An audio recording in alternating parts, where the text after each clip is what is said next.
এই কোরআন নাজিল হওয়ার কারণে এই মাসের এত সম্মান। একজন ব্যক্তির তার শরীরের কোনো সম্মান নেই, কিন্তু তার কর্ম ভালো হওয়ার কারণে তিনি সম্মানিত হন।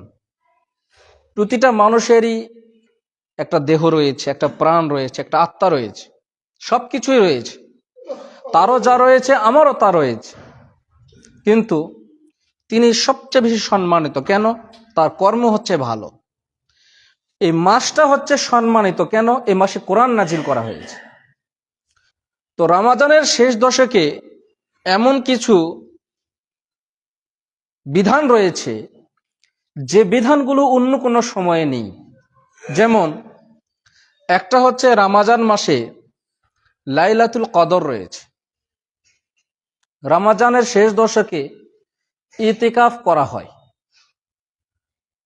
রমজানের শেষ দশকে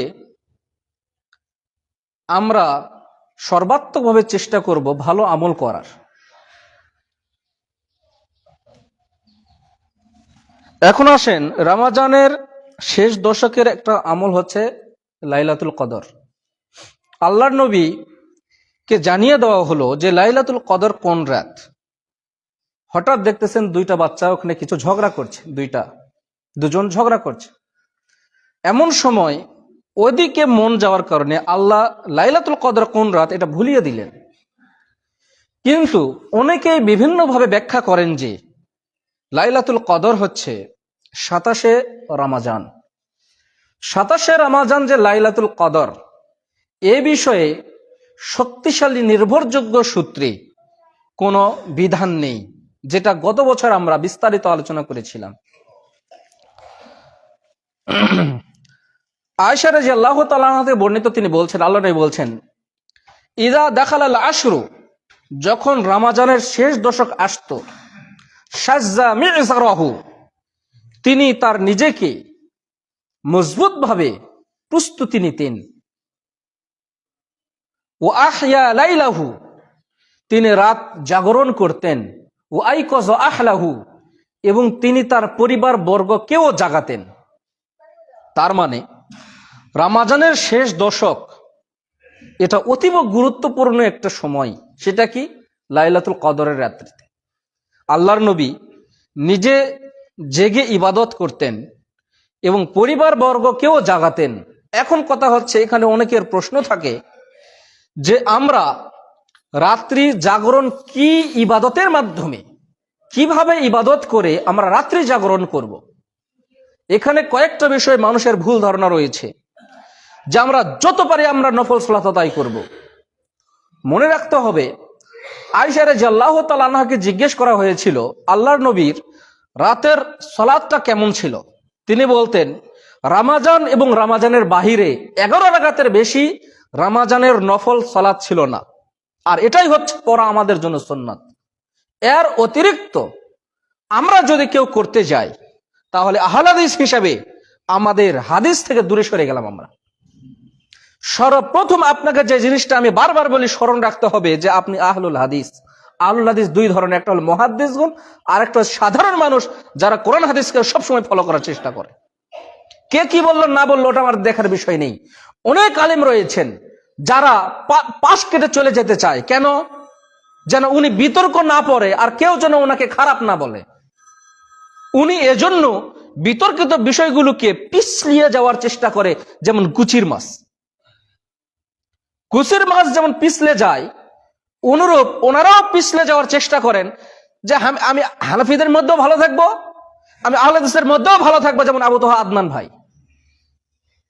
উনি বলে, আরে কয় রাকাত বেদ তারাবি, ওটা নিয়ে আপনাদের বিতর্ক করিয়েন না, আপনারা পড়েন। তো কয় রাকাত পড়বে? ব্যক্তিগতভাবে কেউ কারো পছন্দনীয় আলিম থাকতে পারেন, কিন্তু সব সময় চেষ্টা করতে হবে যে কোরআন হাদিসে কি আছে।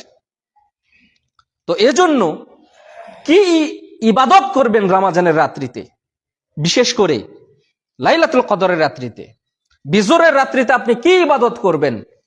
আপনি এখানে একটা বিষয় স্মরণ রাখতে হবে, অনেকেই রাত 10টা 11টা থেকে রাত জাগা বা 12টার পর থেকে রাত জাগবে এরকম একটা চিন্তা ভাবনা করে। যে আমি রাত জাগবো শেষ রাত্রিতে, তখন সবচেয়ে ফজিলতপূর্ণ, আল্লাহর নিকটবর্তী হন, দুনিয়ার আসমানে নেমে আসেন রমাজানের রাতের শেষ অংশে। এটা সম্পূর্ণ একটা ভুল ধারণা, মানুষের ভুল তথ্য, মানুষের ভুল বুঝ। সেটা কি? আপনি যদি রাত্রে জাগরণ করেন, আপনাকে মাগরিবের পর থেকে প্রস্তুতি আপনাকে নিতে হবে। রাত শুরু হয় মাগরিবের পর থেকে, ওই রাত 3টার দিকে না। আপনি তো রাত জাগবেন বলছেন না, প্রশ্নটা কি, কিভাবে আমি রাত জাগবো? তো রাত শুরু হয় কখন থেকে? রাত 3টার দিক থেকে। কয়টার দিক থেকে? মাগরিবের পর থেকেই। মাগরিবের পর থেকেই আপনাকে রাত জাগার প্রস্তুতি নিতে হবে। খাওয়া, এশার সালাত, মাগরিবের সালাত এবং অন্যান্য প্রয়োজনীয় কাজ ব্যতীত আপনাকে ইবাদতের মধ্যে কাটিয়ে দিতে হবে মাগরিবের পর থেকে। আমার কথাটাকে বুঝতে পেরেছেন? আরবি মাস শুরু হয় কখন থেকে? রাত শুরু হয় কখন থেকে? মাগরিবের পর থেকে না? মাগরিবের পর থেকে না, সূর্যাস্তের পর থেকে। তো আপনি কেন বলছেন রাত 12টা 1টার পর থেকে? তাও তো আগে তো অনেক রাত চলে গেল। তো বুঝতে পারেননি কথাটা? তার মানে তখন থেকে আপনাকে প্রস্তুতি নিতে হবে রাত জাগার। কিভাবে রাত জাগবেন? আপনি 8 রাকাত তারাবিকে যদি মনে করেন 8 রাকাত তারাবি পড়বো, 3 রাকাত বেতের পড়বো, তাহলে আপনি 2 রাকাত পড়লেন, 2 রাকাত সালাত আদায় করলেন, করার পরে আপনি কিছুটা কোরআন তেলাওয়াত করলেন। তারপরে যে লাইলাতুল কদরের রাত্রির যে দোয়া রয়েছে, সেই দোয়াটা পড়লেন, তাওবা ইস্তেগফার করলেন, আবার কিছুটা কোরআন তেলাওয়াত করলেন, আবার 1-2 ঘন্টা পরে আবার 2 রাকাত পড়লেন, আবার কোরআন তেলাওয়াত করলেন, আবার তাসবিহ তাহলিল পড়লেন। সবচেয়ে উত্তম তাসবিহ কি? সুবহানাল্লাহ, আলহামদুলিল্লাহ, আল্লাহু আকবার, লা ইলাহা, বারবার পড়েন।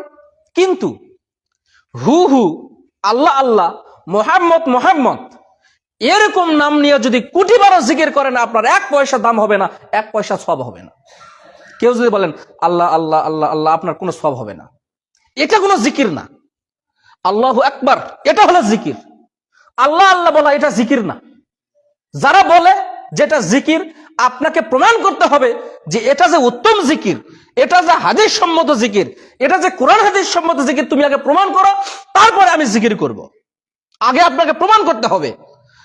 আল্লাহ আমাদের সৃষ্টিকর্তা, সেই হিসেবে আল্লাহ জিকির করবেন, এই জিকির আপনি পাইছেন কই? আপনি মোহাম্মদ জিকির করবেন, আপনি পাইছেন কই? মোহাম্মদ রাসূলুল্লাহ আমাদের সর্বশ্রেষ্ঠ রাসূল, আমরা তাকে মানি, তার বিধান মানি, এটাই আমরা তাকে মানা। কিন্তু আলাদাভাবে তার জিকির করে সওয়াব অর্জন করতে হবে, এরকম কোন বিধান কোরআন হাদিসে নেই।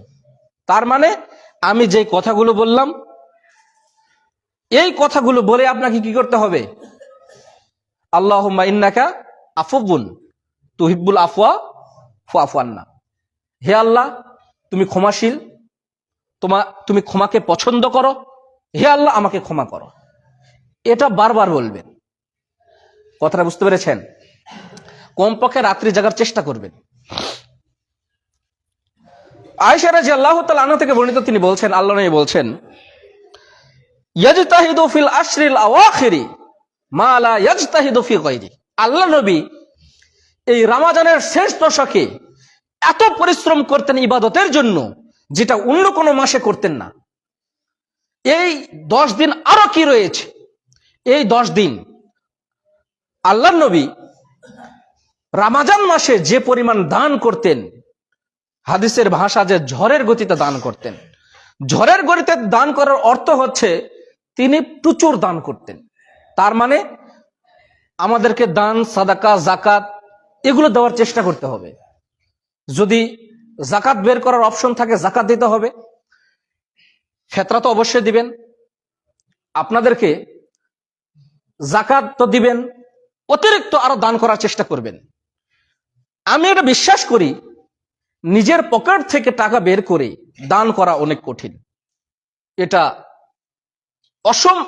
অবশ্যই সঠিক। কেন? আমরা কওমি মাদ্রাসার সঙ্গে যুক্ত রয়েছি। আমরা জানি যে একজন মানুষের সঙ্গে 500 টাকা দান নেওয়ার জন্য কত যে কথা বলতে হয়, যদি পরিচিত হয় একটু কথা কম বলতে হয়, যদি অপরিচিত হয় কত যে কথা বলতে হয়, তারপর 500 টাকা দেয়। সে জায়গায় হুজুর 50 টাকা ধরেন। আধা ঘন্টা আলোচনা করবে, বলবে হুজুর চা খান, চা খাওয়ালো, 10 টাকার চা খাওয়াবে। 3 জন আছে, 30 টাকার চা খাওয়াবে। হুজুর বিস্কিট খান, 10 টাকার বিস্কিট খাওয়াবে, 40 টাকা অতিরিক্ত খাওয়াবে। শেষে বলবে যে হুজুর আসলে এরকম তো টাকা নাই, ধরুন 50টা টাকায় আছে, কিন্তু হুজুর বিল্ডিং এর কাজ করতেছি, একটু দোয়া করবেন হুজুর, এটা শেষ করতে পারি, এই 50টা টাকা ধরেন। এই বটতলিতে, আপনাদের বটতলি বাজারে আদায় করতে আসছিলাম। ওই দোকান আমার তদন্ত অনুসারে ওই বাজারের মধ্যে সবচেয়ে বড় দোকান, বিশেষ করে ভুসি মালের দোকান বললে আমরা যাচ্ছি, বহু জিনিস ওখানে আছে। আমি নিজে তার সাক্ষী, জীবনে এরকম কষ্ট আমি কোনোদিন পাইনি। তো ওখানে আমরা মাহফিলের জন্য আদায় করতে গেছিলাম। এখন নিরুপায়, আমরা চাকরি করি, করতে হবে, এখানে নিরুপায়। যদি নিজের পকেটে এরকম কোটি কোটি টাকা থাকতো, না হলে ওই 5,000 টাকা মাদ্রাসায় দিয়ে বলতাম যে আদায় করে নিয়ে আসছি, কিন্তু আল্লাহ তো ওইরকম অপশন দেয় নাই। এখন নিরুপায়, করতে হবে। তো আদায় করার পরে ওই দোকানে গেলাম, এখনো কিন্তু আদায় শুরু হয়নি। একটা দোকানে গেছি, বলছে হুজুর 5 টাকা দেবো, কিন্তু 100 টাকা নোট খুচরা থাকলে নেন। বলছে ভাই এখনো আদায় তো শুরু হয়নি, তো দেখি যদি পাই পরে নিব। ওই দোকানে প্রথম, তার মানে টাকা দিচ্ছে ওই দোকানে প্রথম। তো কর্মচারী যিনি মহিলা, তো এখন আদায় দিল। 10 টাকা যে দিয়েছে এটা আমি আর দেখিনি, আসলে দেখিনি। তো আমি একটা পোস্টারটা দিছি, হা করে আছেন কেন, আরো নিবেন? মানে এমন ভাবে কথাটা বললো যে অন্তরে এত পরিমাণ আঘাত লাগলো যে মনে হলো আল্লাহ তুমি আমাকে কেন কুড়িপতি বানালা না, না হলে 2,000 টাকা 5,000 টাকা মাদ্রাসায় দিয়ে বলতাম যে এই আদায় হয়েছে। আমাদের একটা ধারণা ছিল যে 1,000 বা 1,200-র মতো আদায় হবে পুরা বাজার মিলে। তো এই টাকা তো যদি মনে হতো পকেট থেকে দিয়ে দিতাম। তো কমপক্ষে যদি দান করতে যদি না পারেন, কাউকে কুটু কথা কইেন না। তার কারণ আজ থেকে 2 বছর আগের কথা, কিন্তু এখনো আমার ওই কথাটা মনে আছে। কেন? ওইরকম আঘাত আমাকে কেউ দেয়নি। বুঝতে পেরেছেন? এজন্য পকেট থেকে দান করা অনেক কঠিন, কি অনেক কঠিন। তো আপনারা চেষ্টা করবেন রমজান মাস নিজের উপকারের জন্য দান করবেন। দান সম্পর্কে যদি কেউ পরিপূর্ণভাবে বোঝে, তাহলে তাকে বলতে হয় না যে কেন আপনি দান করবেন, কিন্তু দান করা আসলেই কঠিন। তখন মানুষের একটা বুঝ যে দান করলাম মানে পকেট থেকে টাকা কমে গেল, 200 টাকা ছিল 100 টাকা দিলাম, 100 টাকা কমে গেল। তো রমজান মাসে আল্লাহর নবী সবচেয়ে বেশি দান করতেন। আপনারা দান করার চেষ্টা করবেন। আপনাদের পাড়া প্রতিবেশী অনেকেই রয়েছে, প্রথমে গ্রামবাসীকে, যারা গরিব মানুষ, যারা চাইতে পারে না, ভালো করে মনে রাখবেন, তাকে দেওয়ার চেষ্টা করবেন একটু বেশি, যে চায় না। আর যে দেখবেন ওই বাজারে যায়, বিভিন্ন এলাকায় যায়, যার তার কাছে যায়, তাকে যদি দেন 10 টাকা, যিনি চাইতে পারেন না ওখানে দেবেন 100 টাকা। তার চাই না, কিন্তু গরিব মানুষ, উনি পাওয়ার যোগ্য, তাকে আপনি বেশি দিবেন। কথাটা মনে থাকবে। আর সবাই যাকাত বের করবেন। আবু হুরায়রা রাদিয়াল্লাহু তাআলা আনহু থেকে বর্ণিত, তিনি বলছেন, আল্লাহ নবী বলছেন, ওমান কামা লাইলাতাল কদরি ঈমানান ওয়া ইহতিসাবান গুফিরা লাহু মা তাকদ্দামা মিন জামরি। আমরা সবাই এই হাদিসটা শুনেছি। যে ব্যক্তি রমজানের কবরের রাত্রিতে জাগরণ করবে, তার পূর্বের সকল গুনাহ আল্লাহ মাফ করে দিবেন। এজন্য এই রমজানের শেষ দশক এটা অতীব গুরুত্বপূর্ণ একটি সময়। ইয়ং জেনারেশন, যুবক মানুষ, আপনাদের শরীর আল্লাহ ভালো রেখেছেন, সর্বাত্মকভাবে চেষ্টা করবেন সারা বছর কি করি না করি, কমপক্ষে এই রাত্রিগুলোতে, কয়টা রাত? 21, 23, 25, 27, 29, এই 5টা রাত কমপক্ষে আপনার একটু জাগার চেষ্টা করবেন। লাইলাতুল কদরে খায়রুম মিন আলফি শাহর। লাইলাতুল কদরে ইবাদত করা 1000 মাসের চেয়ে উত্তম। 1000 মাস এখন হিসাব করেন, 1000 মাসকে এখন বছরতে হিসাব করেন, কত সময় হচ্ছে? 1000 মাস, 1000 মাস যদি আপনি ইবাদত করেন, ওই ইবাদত করে আপনি যে সওয়াব পাবেন, এই একটা রাত ইবাদত করলে আপনি সেই সওয়াব আল্লাহ আপনাকে দিয়ে দিবেন। তার মানে এই রাত হেলায় ঠেলায় আপনি ছেড়ে দিয়েন না। আপনি কমপক্ষে যদি নাই পড়তে পারেন, তারাবির সালাত একাগ্রতার সহিত বিনয়ের সহিত আপনি সালাত আদায় করার চেষ্টা করবেন। গোলাম রব্বানী ভাই, রমাজানের এখন শেষ সময়, সবাই অলস হয়ে যাবে। আপনি একটু সূরা কেরাত লাগলে একটু ছোট করে দিবেন, তাও যেন নামাজ পড়ে মানুষ। তার কারণ যারা পেছনে থাকে তাদের কষ্ট হয়, এটা আমরা বুঝি। আবার যদি কারেন্ট না থাকে তাহলে তো আরো কঠিন। তবে তুলনামূলক এই বছর আগের তুলনায়, মানে গরমের তুলনায় একটু আবহাওয়াটা কমপক্ষে একটু ভালো। তো আপনারা পড়ার চেষ্টা করবেন। প্রয়োজনে যদি সূরা কেরাত ছোট করা লাগে বলবেন। সালাতকে সংক্ষিপ্ত করা, ছোট করার অর্থ এই নয় যে সুবহানাল্লাহ একবার বললাম আর হলো উঠে একবারে চলে গেলাম আবার সেজদায়। এর অর্থ এই নয়। এর অর্থ হচ্ছে আপনি যদি, আল্লাহর নবী এমনও সালাত গিয়েছে যে এক রাকাতেই সূরা বাকারা পড়ে শেষ করে দিয়েছেন। এক রাকাতে সূরা বাকারা পড়ে শেষ করে দিয়েছেন, এরকমও সালাত সাহাবীরা পড়েছেন। তাদের সালাত আদায় করতে করতে তাদের পা গুলো ফুলে গিয়েছে, এরকম পরিবেশ হয়েছে।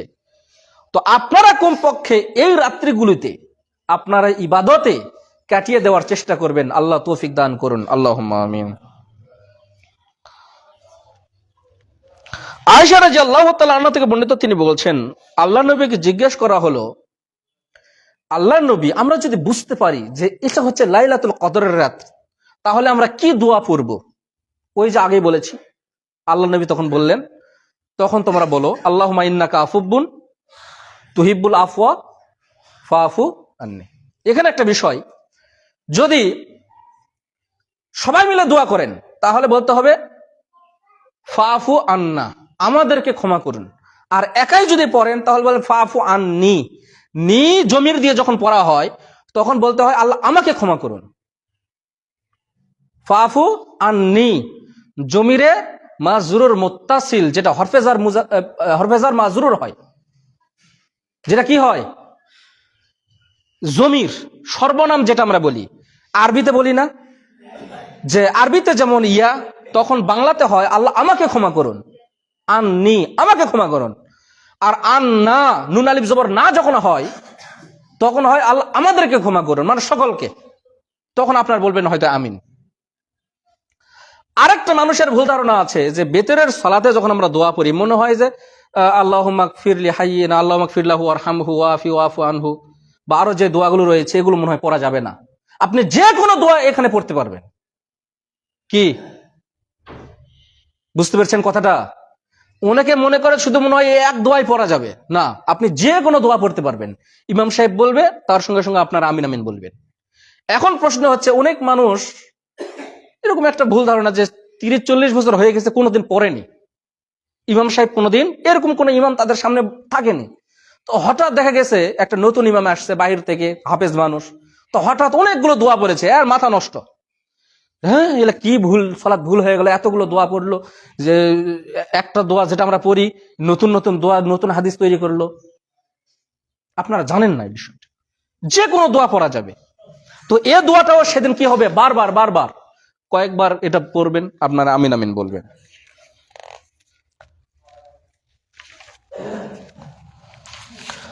আল্লাহ তাআলা বলছেন, ইন্না আনজালনাহু ফি লাইলাতুল কদর, নিশ্চয় এই হু জমির, এটা হলো হু মানে হচ্ছে কোরআন, এটাও সর্বনাম। আনজালনাহু জমিরে মানসুব মুত্তাসিলের জমির, এটা মানে আমরা নাজিল করেছি কি, এই কোরআন। হু বলতে এই কোরআন, আমরা কোরআনকে নাজিল করেছি। ইন্না আনজালনাহুল কুরআনা, অর্থাৎ আমরা এই কোরআনকে নাজিল করেছি কোন রাত্রিতে? লাইলাতুল কদর, লাইলাতুল কদরের রাত্রিতে আমরা নাজিল করেছি। তারপরে কি, লাইলাতুল কদরি খায়রুম মিন আলফি শাহর তানাজ্জালুল মালাইকাতু ওয়ার রূহ ফিহা বিইذনি রাব্বিহিম মিন কুল্লি আমর, অর্থাৎ এটা এমন রাত যে রাত্রিতে অনেক ফেরেশতা নাজিল হয় আল্লাহর পক্ষ থেকে। কিসের জন্য? বান্দার জন্য। তানাজ্জালুল মালাইকাতু ওয়ার রূহ ফিহা বিইذনি রাব্বিহিম মিন কুল্লি আমর, আল্লাহর অনুমতির ক্রমে ফেরেশতারা নাজিল হয়। এমন কি সবাই তাসবিহ পড়ে, আপনি যে একটা ধূলিকণা দেখছেন যেটা আপনি গুনতে পারবেন না, তারাও আল্লাহর তাসবিহ পাঠ করেন। এটা এমন রাত, শুধু বান্দা যাদের আমাদের জ্ঞান রয়েছে আমরাই শুধু তাসবিহ পড়ে না, অনেকে ঘুমাই। আপনারা চেষ্টা করবেন। তার মানে পৃথিবীতে এমন যা দেখছেন সবকিছুই আল্লাহর তাসবিহ পাঠ করে। গাছপালা, লতা, আপনি যা দেখছেন সবকিছু আল্লাহ তাসবিহ পাঠ করে। তো আপনারাও চেষ্টা করবেন তাসবিহ পাঠ করার।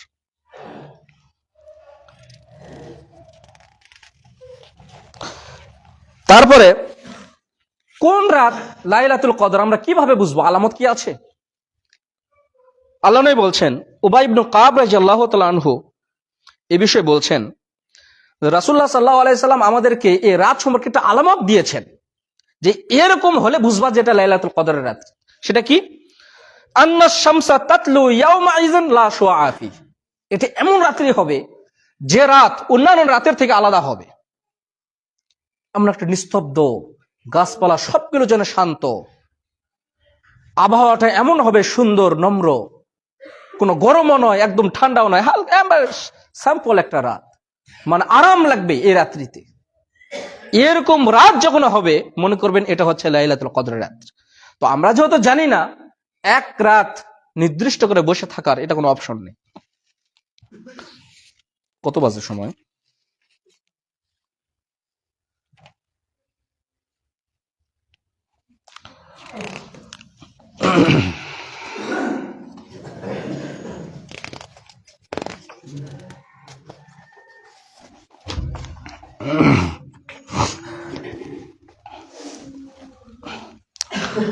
আলহামদুলিল্লাহ ওয়াহদাহু ওয়াসসালাতু ওয়াসসালামু আলা মান লা নাবিয়্যা বা'দা, আম্মা বা'দ। এখন আসেন ইতিকাফ।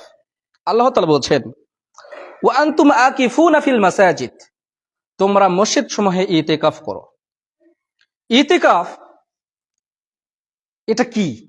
ইতিকাফ হচ্ছে নিজেকে, আমি যে ইবাদত করি তার থেকে আরো ইবাদতে নিজেকে কাটিয়ে দেওয়ার জন্য নিজেকে একটা আবদ্ধ করে রাখা,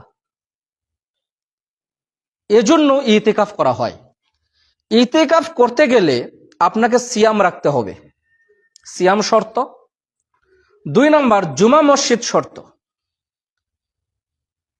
আপনি যদি ইতিকাফ করেন আপনি কি কি কাজ করতে পারবেন না, তার মধ্যে 1 নম্বর হচ্ছে, আপনি ইতিকাফ করলে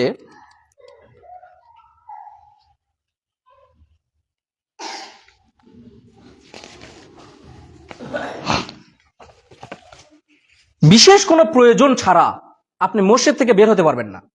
প্রথম কথা, মসজিদে প্রবেশ করবেন কখন?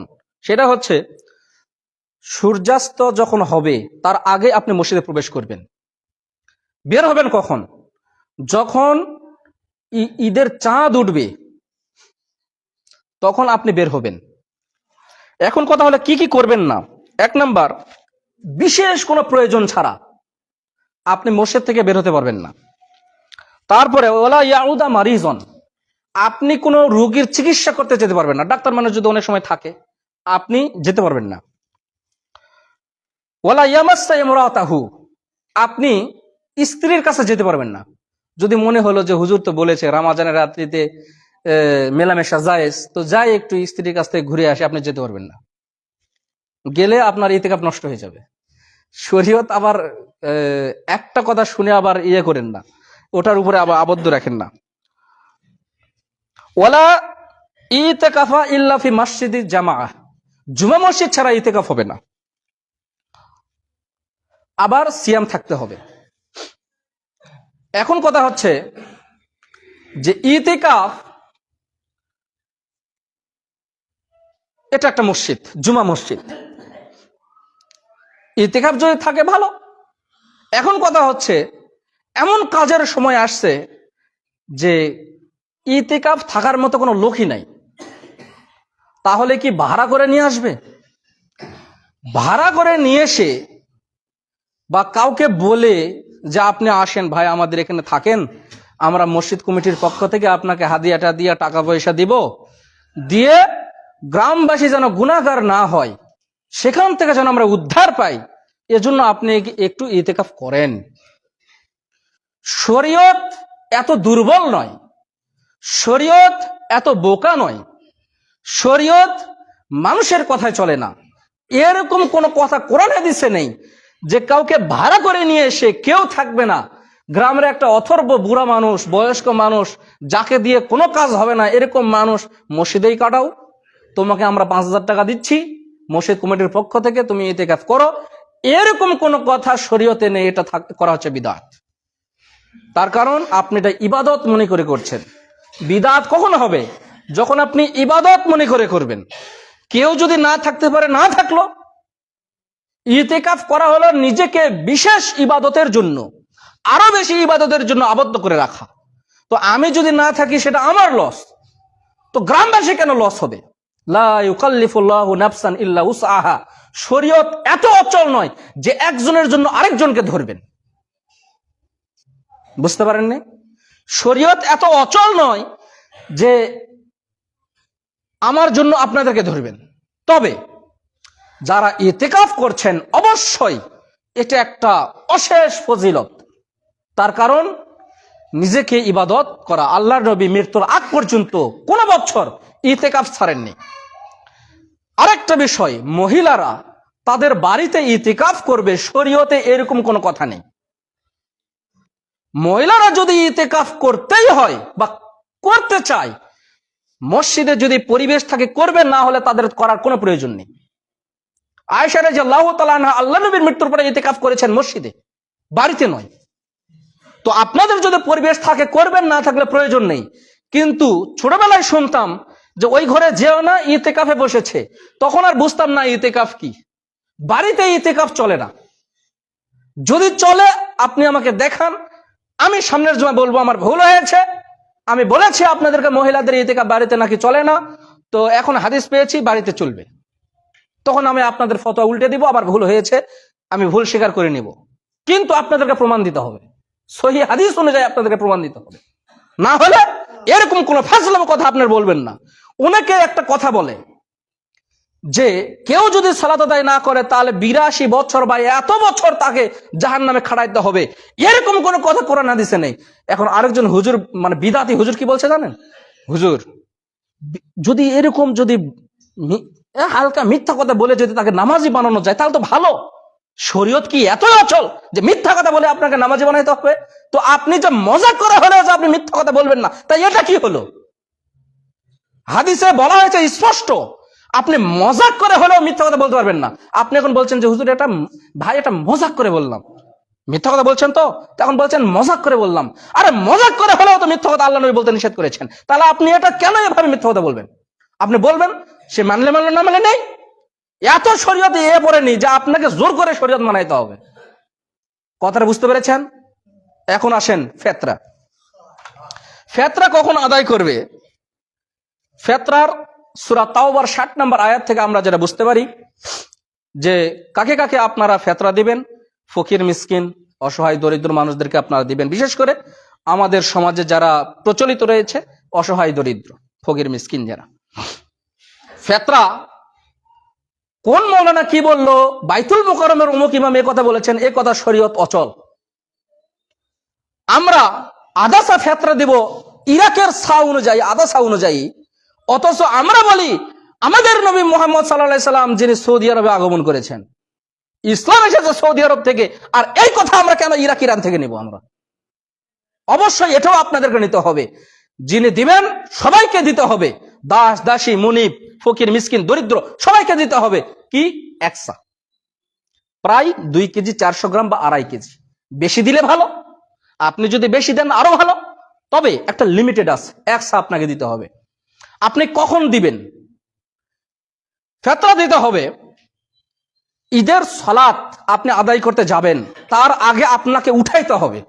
সবচেয়ে উত্তম উঠানোর সময় ফেতরা, সেটা হলো ঈদের সালাতের যাওয়ার আগে।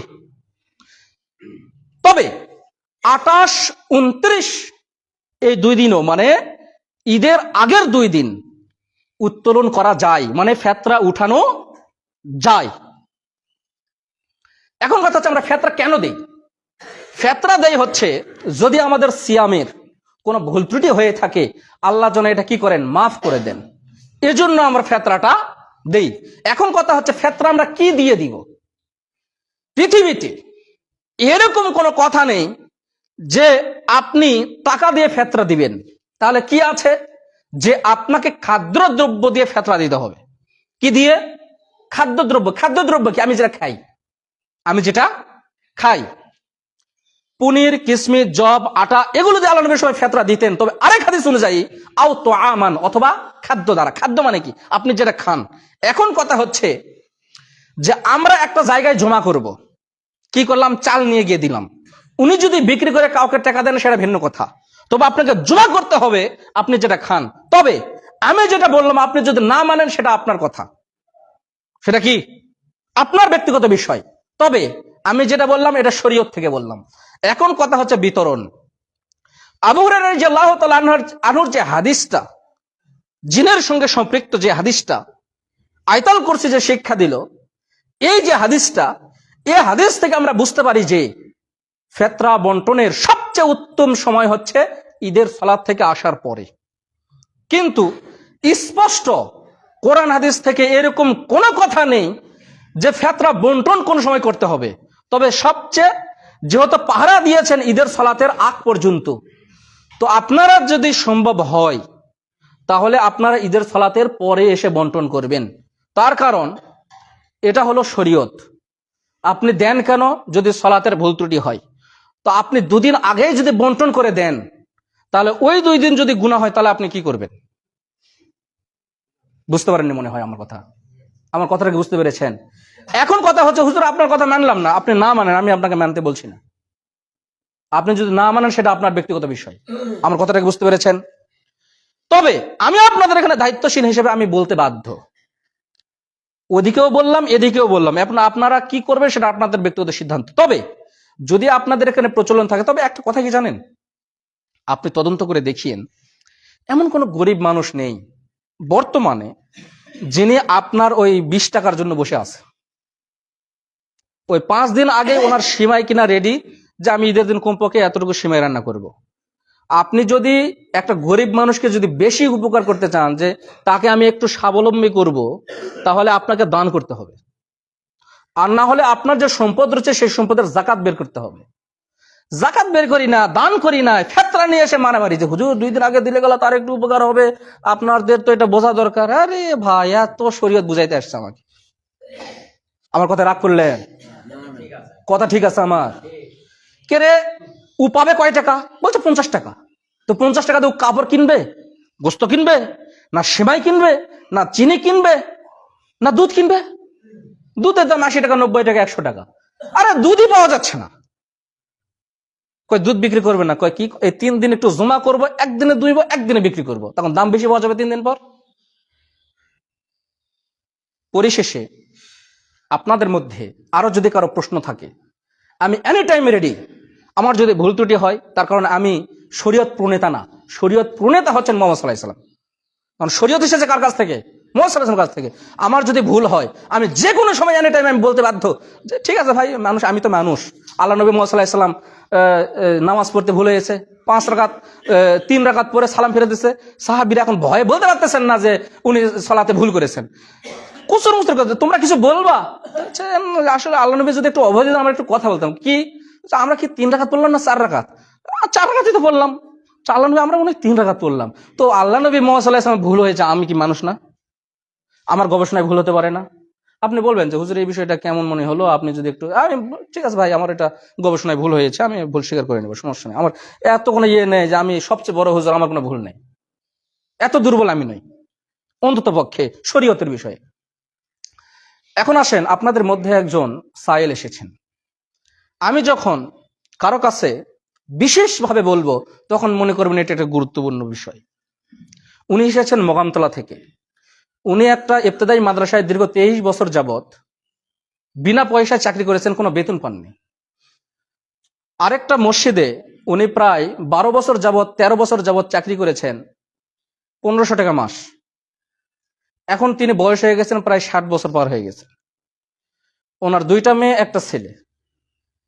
20 শতক জমি ছিল। এখন তিনি ডায়াবেটিস এবং প্রেশারের কারণে উনি আর কোনো কাজ করতে পারেন না, মজ্জিনগিরি করতে পারেন না। মানে আপনি যদি 2 টাকা দেন উনি খেতে পারবে, আপনি যদি না দেন উনি, ওনাকে না খেয়ে থাকতে হবে। ওনার 2টা মেয়ে, একটা ছেলে। 20 শতক জমি ছিল। দ্বিতীয় নম্বর মেয়েটাকে বিয়ে দিতে যেয়ে ওই জমিটাকেও অন্যের কাছে রাখতে হয়েছে। মানুষ কিন্তু বেকায়দায় পড়ে কিন্তু কোনো কিছু নেয় না, আর কোনো কিছু করে না, অবশ্যই সমস্যার কারণে করেছে। আপনি বললেন যে হুজুর ওটা তো হারাম, কট রাখা তো হারাম, তো আপনি ওনাকে টাকা দিয়ে সহযোগিতা করেন, আমি আপনার জন্য খাস করে এমন দোয়া করবো ইনশাআল্লাহ। প্রয়োজনে সৌদি আরব আমার বিভিন্ন বন্ধু থাকে, মসজিদে নববী মক্কায় বন্ধু থাকে, তাদেরকে বিশেষভাবে বলবো কাবা শরীফের গিলাফ ধরে এই নাম বলে ওনার জন্য একটু দোয়া করে দিন।